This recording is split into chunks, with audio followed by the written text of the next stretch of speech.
7. Yeah, 2 asparagus, 1 beets, 1 carrot, 2 spinach. There are more places to buy produce than just the grocery store. Professor of Soil Science Neal Eash says farmers markets are the way to begin. From my little going to the farmers markets, I find their prices are competitive with the supermarket.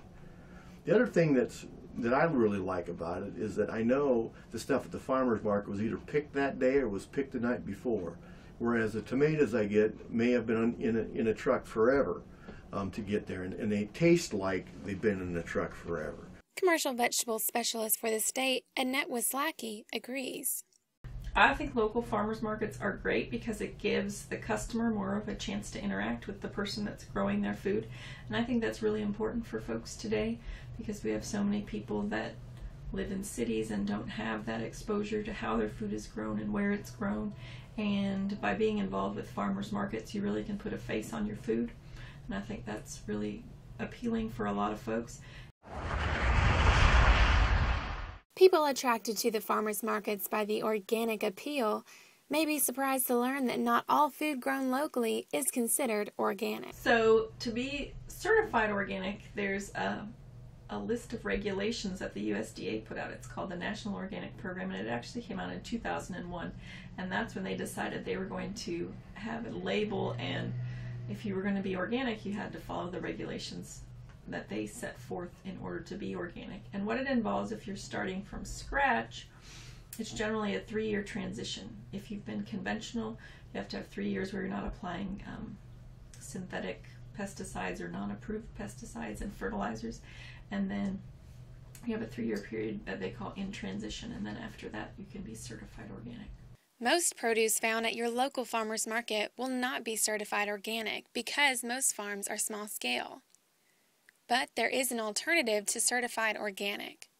So Certified Naturally Grown is a companion program to USDA organic certification, and a lot of folks don't want to be certified organic through the USDA because of the cost associated with it, and also because some people don't want the government involved with it.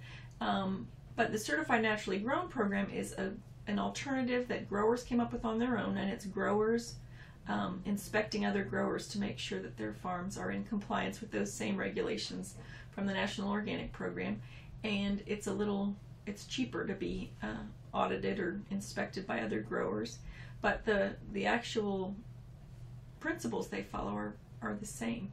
One local certified naturally grown farm in East Tennessee is the Colvin family farm. Located about 2 hours from Knoxville, the Colvin family farm brings naturally grown produce to area farmers markets. We raise everything, 50, 60 varieties of produce. We've got some fruits, some strawberries, melons, limited there. We'd like to get into more, but primarily produce. And if you were to say top 5, we could say lettuce, summer squash, broccoli, and greens would be probably some of our top ones. And farmers markets aren't the only way local farms sell their produce. CSA is community supported agriculture, and that's where people buy shares into a farm at the beginning of the season, which helps the grower because then they have supply money early on, and then the customers or the shareholders are guaranteed a box of produce every week for a set number of weeks, and they get a good variety of things in there. And then oftentimes they get things that they haven't seen before, so they get to expand their horizons and learn how to cook with new things and get exposed to more vegetables. CSA programs like the Colvin families and social media helps local farms spread the word about their produce. The question I have is, if you're a local organic producer or people at the going to the farmer's market, wouldn't it be good to figure out who your customers are and ping them? And that kind of marketing may really help them. So I think that today people don't do what they used to. Our market manager was just telling me recently that social media is and word of mouth are the #1 ways to advertise for a farmer's market. Yeah, 1 asparagus, 2 beets, 2 carrots. If we want to have an impact on the future, buying organic really means buying local. That's the kind of stuff we need to do. That's where the future is for everyone. I love it. Thanks a lot. Yeah, I love beets. Thank you. Thank you.